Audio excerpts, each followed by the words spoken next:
Hello there, my name is Anders Olsson and I'm the founder of Conscious Breathing, and I'm very happy to have this special guest with me today, Lars Lienhard, Neuro Athletic Trainer, sports coach, and we're going to talk about the ins and outs of breathing and the relaxator and I guess everything in between. So welcome, Lars.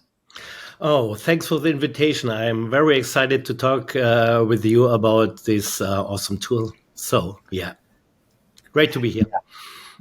Awesome. So just a little bit, the background, why did we develop the relaxator? And I mainly spend my days in front of the desk, sitting at the computer. And I realized at some point that I was holding my breath a lot while concentrating. And I was basically shifting between holding my breath and maybe breathing a little bit too fast. So the relaxator is a result of that because it helps you, it gives a little resistance on the out breath. You set it very easily, the resistance of your choice from 1 to 5. And then you just put it in your mouth. You inhale through the nose and out through the relaxator.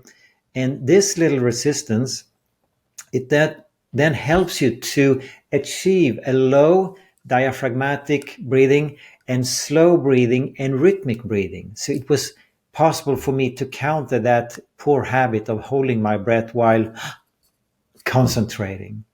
So that's the little story of the relaxator. So yeah, I recognize that all the time. So when I speak in public or when I doing just sitting on the computer doing some work, that I hold the breath, especially when I'm concentrated.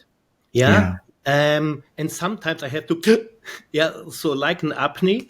Yeah. So I recognize that a lot. But how do you came to build it, this thing? So you recognized, my mind is on a higher level, so I'm exhausted and I can't calm down. So how did you came on using breathing to stop that? And using a little device. So what made you go that deep into detail to develop a tool for it? That was because I had already found out about the power of using your breath as a tool to calm my nervous system. But then at some point I realized that when I'm super busy, when I'm concentrating and focus, then my automatic subconscious programs take over. And I realized that I was not alone about doing that, holding our breath, having this stress apnea or computer apnea, or basically whatever you want to call it, apnea. It is so common that we hold our breath. So I was inspired by other devices. I did not invent something just out of the blue. There were other devices on the market, but I tried, I think, most of them. And I found them to be a bit complicated, a bit big, a bit clumsy, a bit heavy. So the unique thing with the relaxator is that it is small, convenient. It only weighs 7 grams. You have a lanyard, so you can have it around your neck, and it fits nicely in your mouth, so you can use it for a long time. So I basically understood that I had a need. I wanted to counter the breath holding, and the devices that were out there on the market, I didn't like them so much. I didn't think they were good enough. I think, this can be improved. So, yeah. Awesome story, because I tested a lot, and me and my clients, so I have an elite sport background and I train in the elite sport environment. So my clients and my athlete are world level. So we test also everything. And it is true that most of them are a little bit too much, say that way. Yeah. All of them work, that's for sure. Yeah, some work better, some don't. But this little thing, we tested a lot. Yeah. we tested a lot. And it's funny. It has a profound impact because the way it is created. Yeah, because it's very light and you can't relax. We can go deeper into detail later, what's happening in the brain when you use a relaxator. It is so interesting because it looks like almost nothing. and you Yes. say, okay, no, that can't help. Honestly, now I need to feel it more, and I have to breathe in and out with a Yes, little it bit has to more be complicated. practice. This looks like an adult pacifier more. It is, and I call Yeah. it that way. In Yeah. Germany, we call it Schnuller. Okay. Okay, put in your schnuller, relax for 2 breaths, and then go. But Yeah. how we use it, we can talk about later. But it's, yeah, you developed an awesome device Thank that you. really, really can change the way you perceive your breathing, the way you can feel it, Mhm. because the way it is constructed. So, yeah, interesting story. Thanks for sharing. Well, I'm interested to hear about how you work with it. I said I mainly use it in front of the computer because that's where I Mhm. spend my life, not my whole life, but a major part of it. So, how do you use it with your athletes, and what have you found? Okay, then we have to dig in a little bit deeper. So I'm a Yes. brain-based guy. So what we do is Neuro Athletic Training. So we concentrate on the software part, so on the brain that controls movement. So Mhm. we do something like, how can I describe it, as uh, applied movement neurology. You can say it that way. So in the elite sports, when you train elite, they are really at the end of their genetic capacity, what they can handle and what they can do. Yeah. Mhm. So to add in 2 or 3% more to adapt further, to restore faster, to do everything a little bit easier, makes a huge change in the performance. So Yeah. breathing is a big part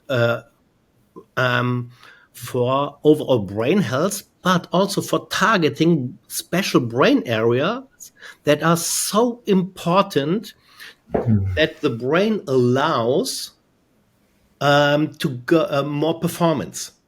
Yeah. Yeah, and so when you look at the brain, we have an old brain that Yeah. is almost for all safety measurements. Mhm. So, and we have the cortex, the conscious brain, and the old brain. So can you just illustrate where is the old brain Oh, located the and where old is the brain. When you cortex look at the located? spine, yeah. Yeah. So the old brain sits directly above the spine and Yeah. builds the foundation where all the cortex areas are built up on. So it's Right. deep inside and very bottom of the brain. So Yeah. everything that comes into the brain goes through the old brain parts. And this Is is is that is that what we also call the reptilian brain? yes, Yeah. yes, that's Yeah. it. Yeah. So, and it's very old and it controls all the automatic function, even Yeah. your, including breath. Yeah, Right. but also blood pressure, heart rate, all these survival reflexes.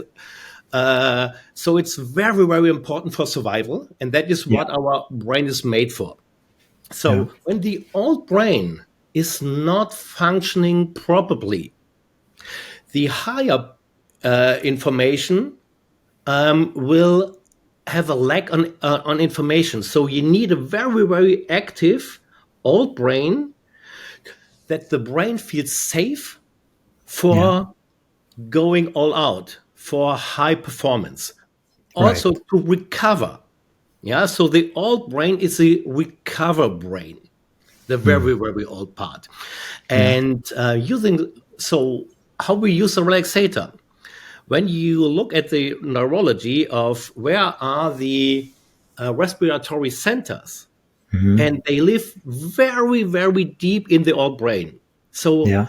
honestly, so almost the lowest nuclei of the brains. So when you do a good relaxed breath, you Hmm. get this old brain active. Yeah. And when this is active, you can, your brain allows much, much more sympathetic activation. Right. So, and this is how we use it. So every time we struggle with something. So like we go into technique training, we go into very, very hard training. Yeah. The brain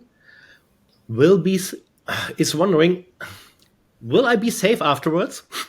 Yeah. Can I recover from it? Yeah. So it checks everything. So how active is everything we need for survival? Yeah. Because it plans always into the future. It has to Yeah. be predictive in nature.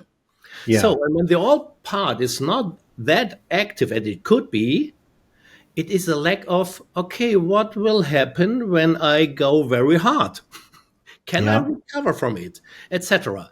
And using the relaxator is activating these old areas. So the respiratory centers are very, very low. And they are reacting on relaxed breathing, parasympathetic breathing. Yeah. So, and this is what it's made for. It's called the relaxator. So we tried it. So we tried it and did 2 or 3 relaxed breaths, and then we go into the technical part or the performance part, and it was stunning. So it was very interesting to see, okay, it's better, let's go. Okay. So we don't use it for, hey, we need more oxygen, we need more changes in blood gases. That is also a very, very important part of the relaxator. So manipulating blood gases, but that is your part. My part is, hey, how can I use it to make the brain feel safer? And this is how we do it. Right. So when the brain feels safe, it will be able to waste less resources. It will be able to calculate better that, okay, I have enough resources to do this. As you said, can I recover from this? That's how the brain operates. It wants to predict the future. It wants to make sure that we are safe, that we survive. That's the main task of the brain, and specifically the old part. Absolutely. Right. Yeah. And we can target this because we often have lousy breathing, even in the sports world. Yeah. I mean, you tested a lot of athletes, and that's my daily life. Yeah. And we think, oh, athletes are always fine with the breath because they do so much aerobic work, they do so much activating. They are good breathers. Not at all. No.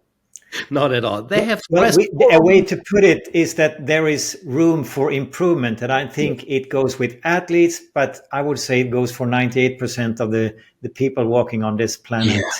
Yeah. Honestly, absolutely. 98% will fit fine, because we always have to have something in our mind, what to do. We are always stressed, body-wise, mentally, emotional. So there's always some part of stress in us. And so the centers above are more active than they should. And the older part that counteract the sympathetic activation. So it's one system. You can't divide parasympathetic and sympathetic. It's one unit.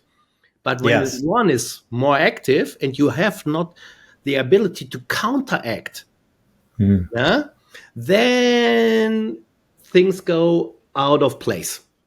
Yes. And then we have a problem at some point. Yes, we have. Yeah.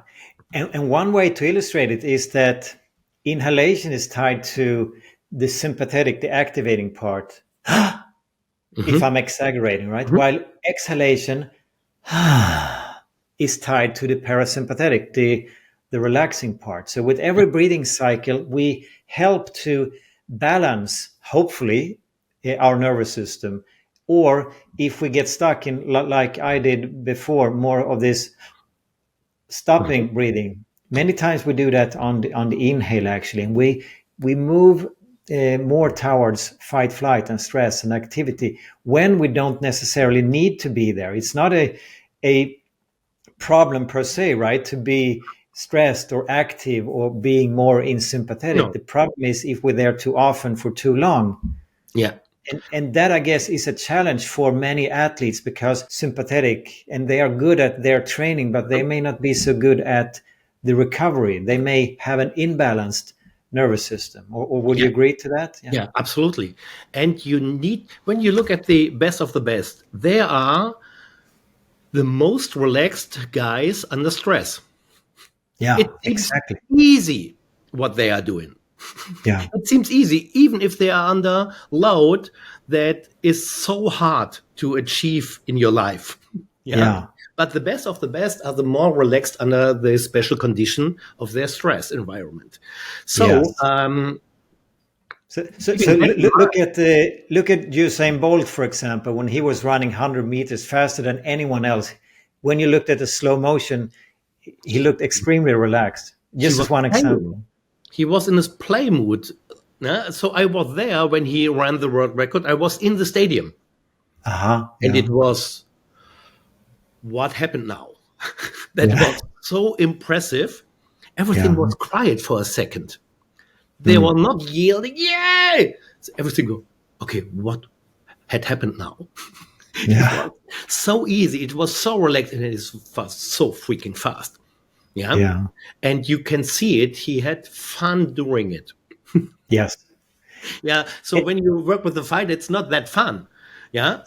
But they are relaxed until they got hit. Yeah. And even then, they recover so fast from it. So they have a balanced nervous system in their special needs. Yeah. And most of the athletes have not. Even when the brain predicts, oh, I have to work on my bad technique, stress goes up. I have to, today it's very, very hard, or it is competition. Yeah. So a lot of pressure on it. Yeah. Because I have just that chance to get whatever. Yeah. And then it switches so much to the sympathetic that they don't even have a millisecond of quietness in their mind. And then they do false and not perfect decisions. Yeah. And you have to be calm before the storm. Yeah, exactly. You can say it that way. Yeah. So calm before the storm and being able to recover from the storm fast. Absolutely. And that is the two parts of how we use it. So we use it as a preparation tool. You mean the relaxator, yeah? Yes. So you use, Yeah, honestly, all your tools, but the relaxator is the easiest one to take with you. Yeah. And as to recover from it, so that the training effects will lead to physical adaptation sooner, faster, and better. Yeah. Because we often go into plateaus, where we can't get away from, especially when you are elite, when you're at the end range of your genetic capacity. The brain says, okay, no, everything is too much. We stay it here. Yeah. And using the brain, so like we do, and within it, breathing, it's a foundational part for to allow new adaptation, faster recovery, etc., etc. So breathing is, I mean, life starts with breathing and it ends with it. Yeah. And what you can see, if you want to learn new things, whether that is a child riding the bike or starting to learn to read and write, or if we're adults and learning a new language, you can really spot that stress in your breath. Yeah. You can see that you are holding your breath, you are breathing faster, you are breathing shallow, you are breathing chaotically, and all of that.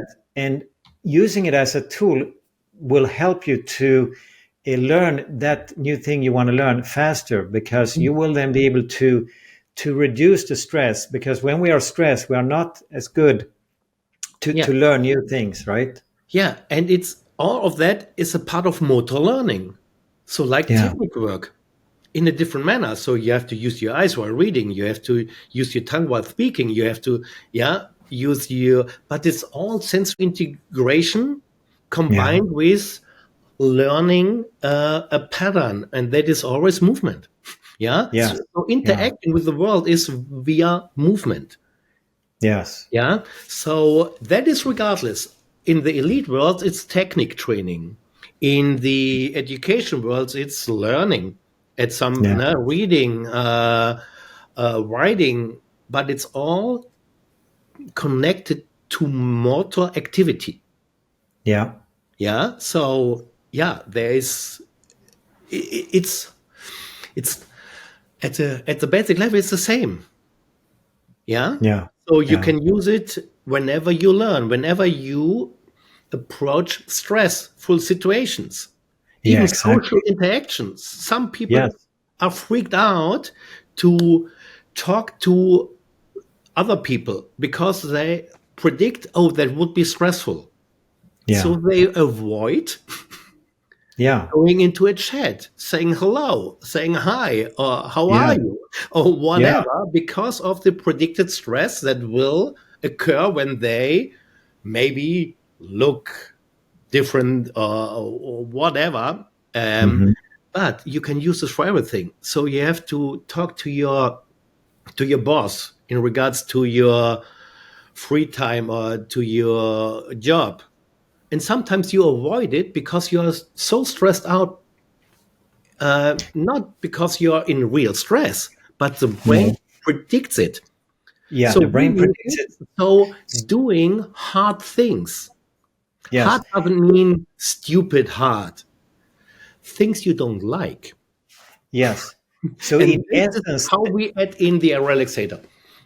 yeah, and in essence, that means that this stress that our mind creates because it predicts going in that situation, whatever that is, will lead to stress. So we avoid it. So one way to interpret that is that if we have a lot of these stressors, we spend our life coming from fear, living from we are not reaching our full potential. We circulate and trying to avoid many things. They control our life, which is really not so nice. That is one thing I've noticed during all these years working with so many clients, that Mhm. they actually get more courage when they slow down their breathing. It's like the fast and shallow breathing, it moves all our attention up in our head, kind of. And when you calm down your breathing, move down your breathing, and breathe lower using your diaphragm, it's like your whole attention goes down. It's like you're taking the elevator down into your body and get more embodied and feel that when the Mhm. storm comes, you're like a tree with big roots. So you're able to withstand the storm. You get braver. You are able to go into these situations that made you stressed out before. Yeah. You see it in every kind of life. So also Yeah. in the elite sports world. And Yeah. it's not like it feels like you lost tension on a neuronal level. Hmm. Yeah. The brain area that is target first, it's called the medulla. Yeah. Yeah. The oldest part of the brain. Yeah. Yeah. And it's counteracting the midbrain where the sympathetic nervous system is. So Right. when you have a long exhalation and you just need one or two breaths, that is how we Mm. use it. We don't use it 10 minutes and then go out and perform. It has to No. be quick, and it is very important that it do not interrupt your training. Right.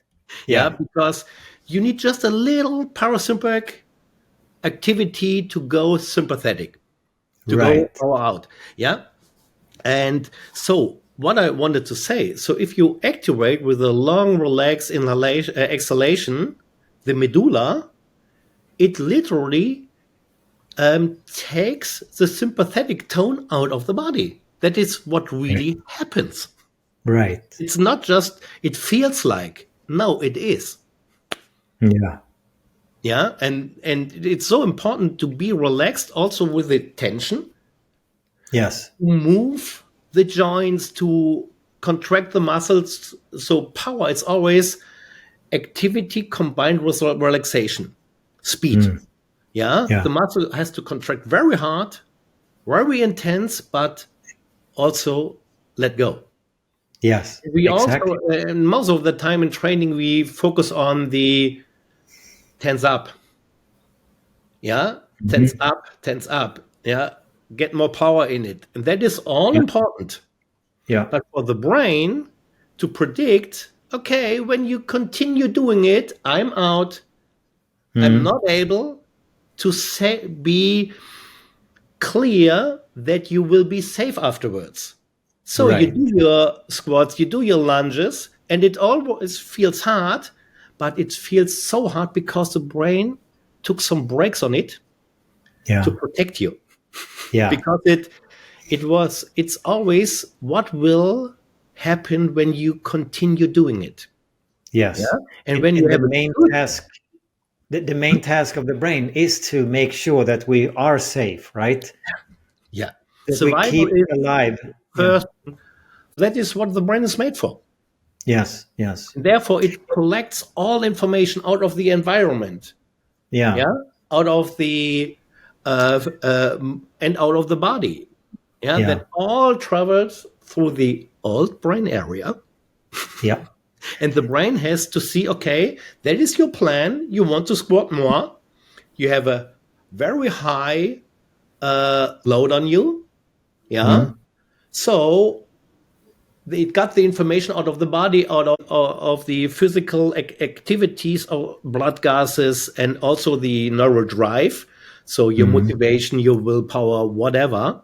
Yeah. But all together will end up in, okay, go all out, or yeah, you can do it. Yeah, but I have to protect you a little because Yeah. something is not working properly. Yeah. Yeah, and this part, it's not always that easy. Yeah, No, but no. it helps a lot focusing on 2 or 3 relaxed long breaths.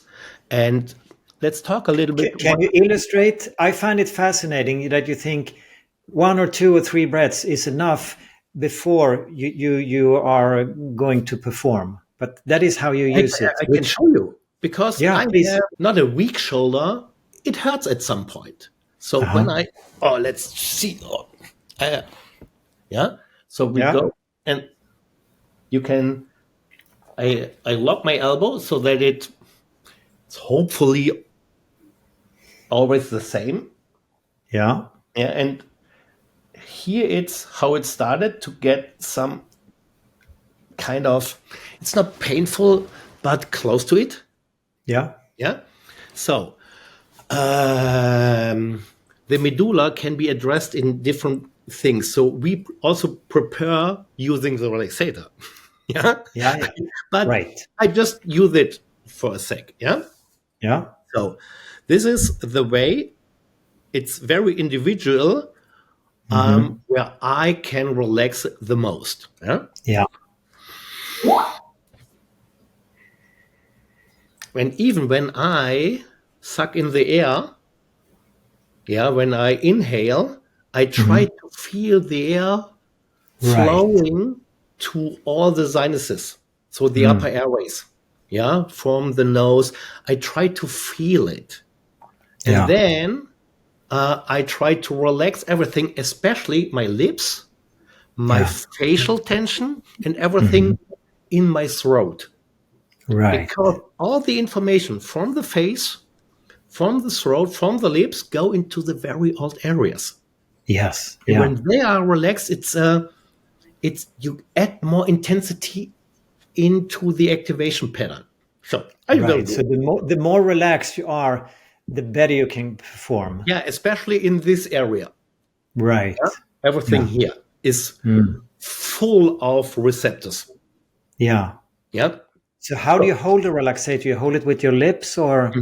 with my Yeah. lips, and try to relax the lips as good as possible. Yeah. Sometimes it's more easy, sometimes it's not. But when you set a good Mhm. frame, just 2 or 3 breaths. So let me take it. Yep.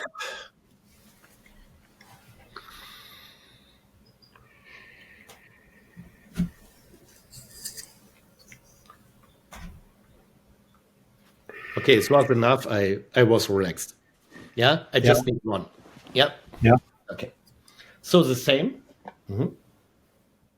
Ooh, come Yeah. on. So Seriously. it felt the same, but with a wider range of motion. Yeah. Yeah. So at the end, it felt the same. It got stiff. Yeah. Close to Yeah. painful, but it was much more fluent. It just Yeah. was one rep. Yeah. And we have that all the time. You do your technical preparation. Yeah. Yeah. But I trained it. It's a skill. You have to Yeah. train with it. It's not just you put it in your mouth and that happens. No, you No. have to learn to relax. Yes. You have to learn to Not relax. just And if blow you air do, out. yeah. Yeah, even if you just use it, you will be better than before. But I have the ability to relax in one breath. Yes. And I'm And that really is a not a skill. relaxed person, but I can use the skill. And this? I was saying that when you work with your athletes and they try this the first time, it may not be enough with one breath. They may need to do it more in order to learn to relax. Yeah, Is but that correct? we use other sensory information that live also in the medulla to make Yeah. learning it faster. Yeah. To get faster into the state of relaxation. So we have a couple of options in the neuronal world to get a better frame for using it. So Right. we use sensory information. So this is a motor effect. So you have to do an active program. So Yeah. long exhalation. Yeah. But when you look at the brain, everything that is sensory, so the information that is, so when you look at the different nuclei in the brain, so we have a clear sensory before motor. This is a motor activity.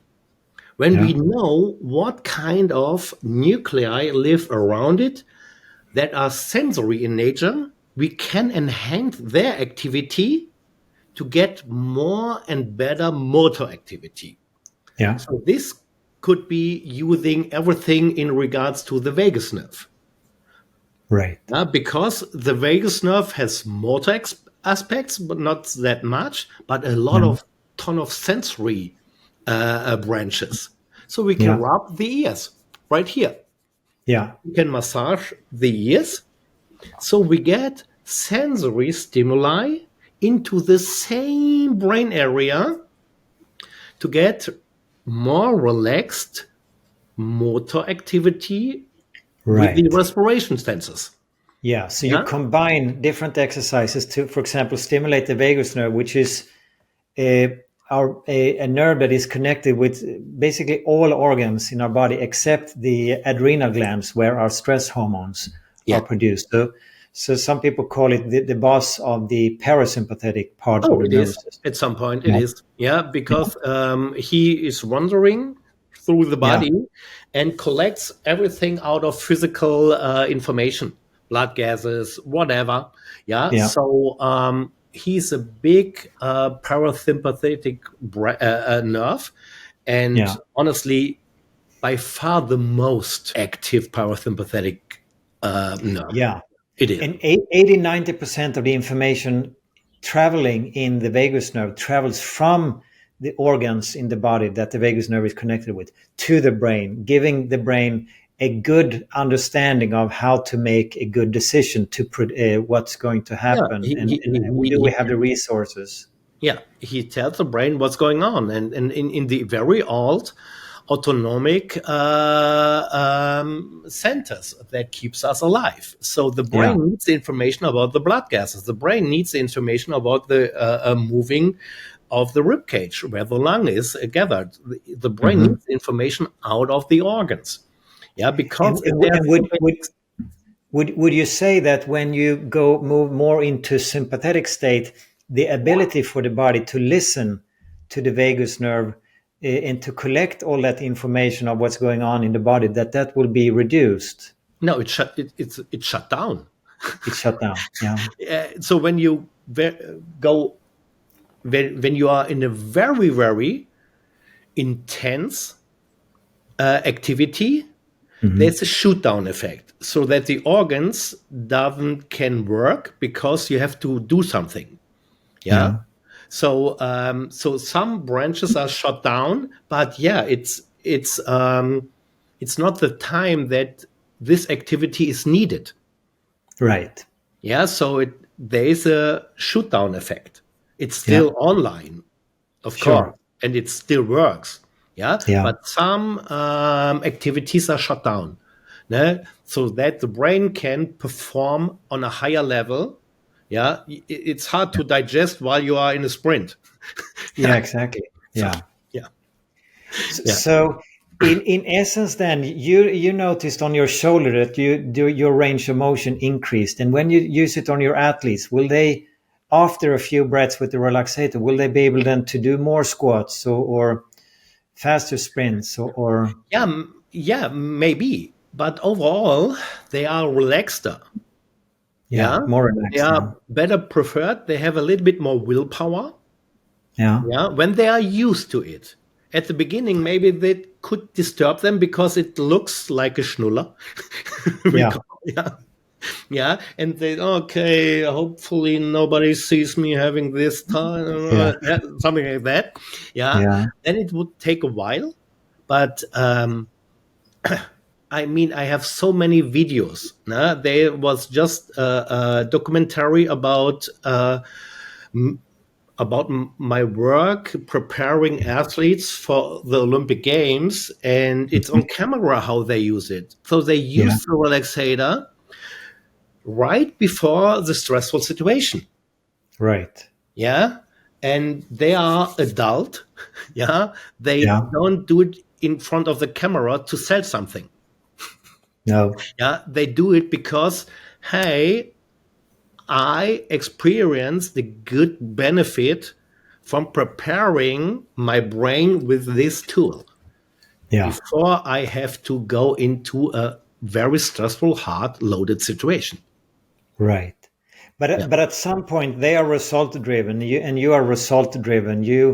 They want the Olympic gold medal, and you want them to get that, right? So I assume you use it then in order to improve the result, and that at some point you have seen that it helps your athletes to improve their results. Is that correct? Or yeah, absolutely. Especially in very stressful situations where too much stress is, like a technical problem, like too much pressure. So I sprained my ankle. So now I'm a gymnast. I have to land on the feet. Yeah. Can you imagine how the brain looks at it? It says, okay, no, you don't land on it. You twisted your ankle. You have an ankle sprain. Yeah. So I'm afraid for it. And sometimes so a protective mechanism is necessary. So it is not that you are able to get rid of the protective mechanism, and then you jump on it and you weren't ready for it. But most of the time the stress is too high. That the brain says, okay, no, not yet. And then you lower the stress, and then it allows now landing on the feet again. And then it goes faster. So we use it not just for general preparation. We use it especially when the brain predicts a very high stressful situation. And then it's the most important, because then it is too high on the sympathetic. And too unrelaxed body tension. Right. So it's not like you removing the stress altogether so that you become reckless and do stupid things. It is that you actually reduce the stress so that it's more in line with the actual danger. Like I saw a program the other day, History of Sweden, and they talked about the plague like 500-600 years ago, and they were coming from the rats, and that is maybe an explanation why many people don't like rats. That's deep into our system. But many of us, we may see these rats as huge, big. Our stress may be too much, or we are afraid of spiders. It's similar. So this big spider that we perceive in our mind actually isn't bigger than this. So if we're able to reduce the stress, we can still know that, okay, I shouldn't go near that thing or do that, but I don't necessarily need to avoid it completely either. I can kind of deal with it in a better way. Yeah, and you balance your muscle tension. It's not that you need both. So too high sympathetic tension leads also to less performance. Yes. Yeah. So we have to balance it. So it's a balance thing. Yes. So it is a unit. You can't. No. So they are tied together, the parasympathetic and the sympathetic. It's one system. Yes. Yeah. Regardless which one is more active or too low, your performance pays the price. Yes. And in the most parts, the sympathetic is too high. So we have to counteract it. Yeah. One of my, a very illustrative example of how to deal with stress and how to recover from stress is the fact that the three best male tennis players of all time, Djokovic, Nadal, and Federer, they have one thing in common. Amongst all the balls, the rallies, the duels they have played in their career, in their matches, they have won 55% of the balls and they have lost 45%. So this, I think, tells us two things. One, the difference between complete success and failure is very, very little. The difference between 55 and 45, that is not a lot. And the second thing is that they lose almost every second ball, but they are better than anyone else to recover from being defeated. They are defeated, they lose the ball, but they are able to get back on track faster than the other players. Interesting. I think it illustrates what you said. Yeah. Yeah, and they are better. I think so, and you can see it when you watch them. When it's very important. Yeah, exactly. You can lose a ball, but your break balls, your match points, Yes. then they are awake and they are very, very focused, but still relaxed. Yeah. More than the opponent. Very, very often, as I told before, the best of the best are in the most stressful part, the most relaxed persons. Yeah. Yeah. And breathing is absolutely foundation for it. So, but we also prepare it to learn faster, using it with more efficiency. Yeah. I mean, you tested it like hell. You know what it is being able to do, even without preparation. Yeah. Yeah.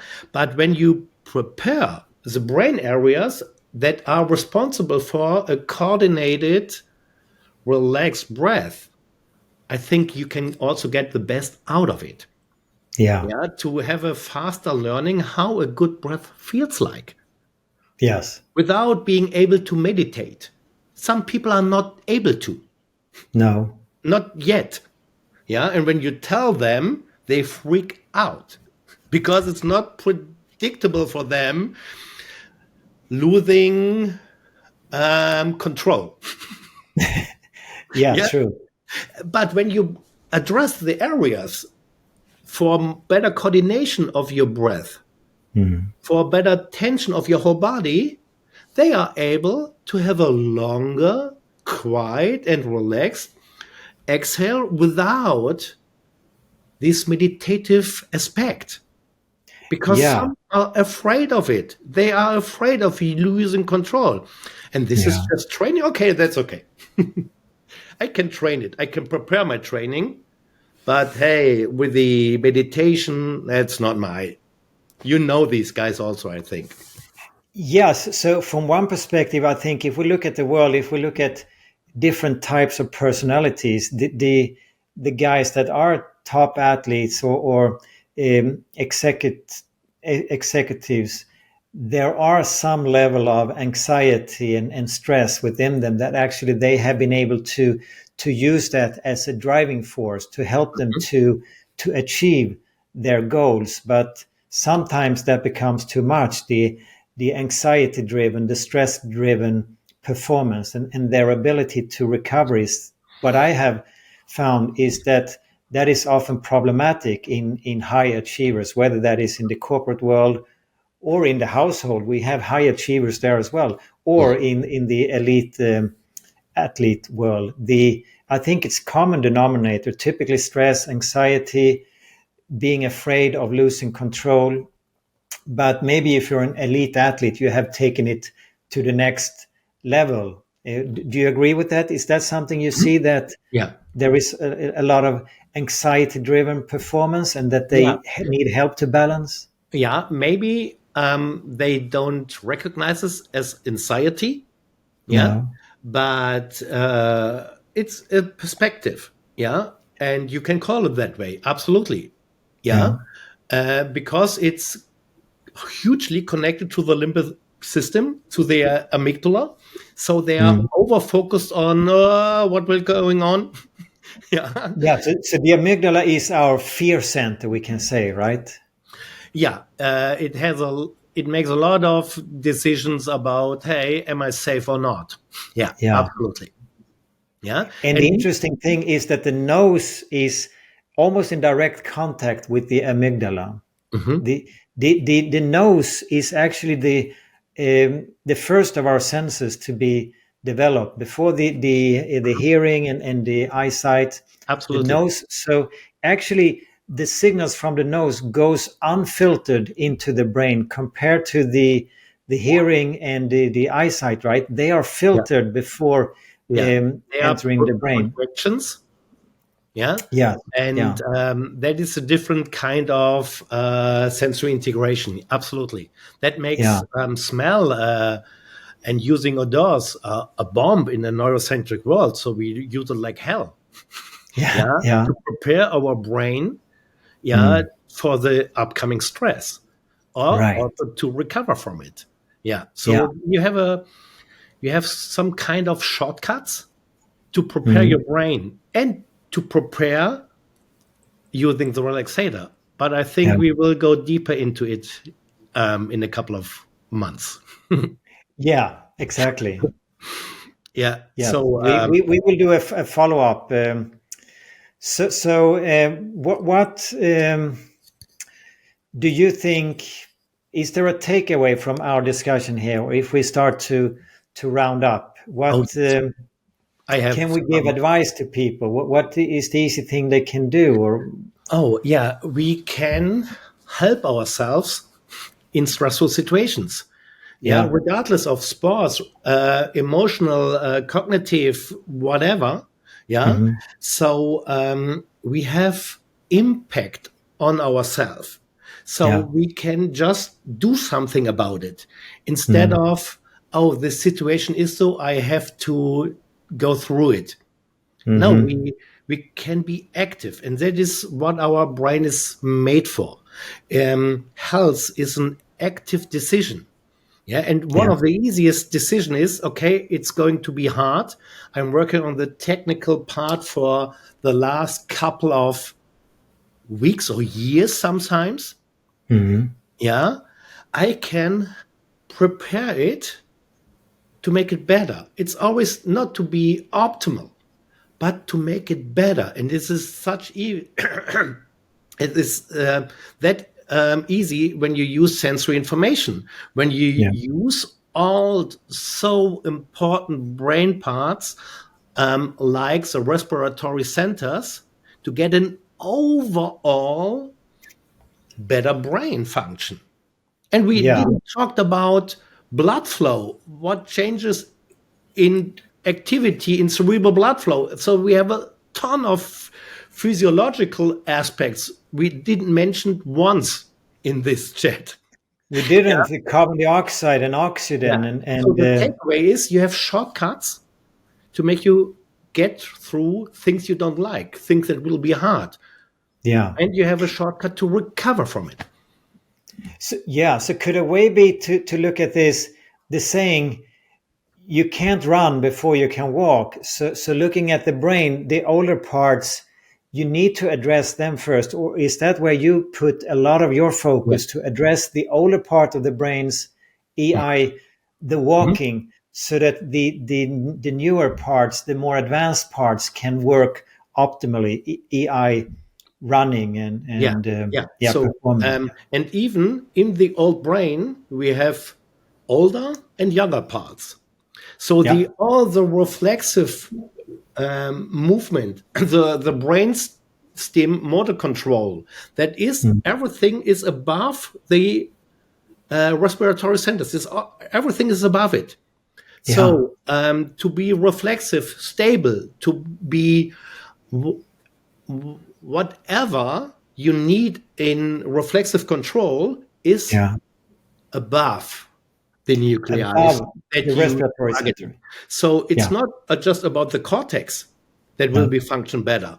So the decision making, your motor control, your planning, whatever, it is also the in between the old brain.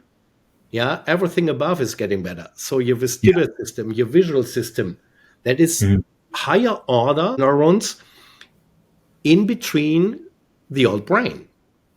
So it sets the base of all activity. Very exciting. Absolutely. And it makes so much sense. Developed it. Well, but it makes so much sense if we think from the perspective of survival, that the saying, you can go without food for weeks, without water for days, but you only manage to go without breathing for a few minutes. That's the number one function. If your breathing is threatened, the whole body will be on red alert. The only thing the body cares about is the next breath. So in that sense, from that perspective, it makes a lot of sense that the breathing has very, very high priority. And if it is out of control, other functions will suffer that are higher up in the hierarchy. If it's out of control, when the brain anticipates it could be out of control when I continue or when I go into the situation. So the brain is very afraid of respiratory stress. Yes. Because it is such an important, so you need oxygen and CO2 in a good relationship to survive any kind of activity. And every kind of stress. So the prediction of breathlessness, the prediction of respiratory stress in all forms, there are a ton of respiratory stress conditions. Will take some breaks. Will take some breaks on your performance. And so this, Lars, is a perfect cliffhanger for our next discussion. The respiratory stress is not induced by lack of oxygen. It's induced by the carbon dioxide buildup in our body. And many of us, we have low tolerance for carbon dioxide, which leads to respiratory stress more often. So that is something we also train with this device, our tolerance for carbon dioxide. But you have some better product for that. Yes, exactly. We say that for the next discussion. So I'd like to thank you so much, Lars, for being able to pick your brain and listen to your knowledge. And it's so easy when you look at it and understanding that you have to start with the lower parts in order to be able to perform at the higher level. So thank you so much, and I'm already looking forward to the next discussion. Nice to chat with you. Likewise. Okay. Thank you.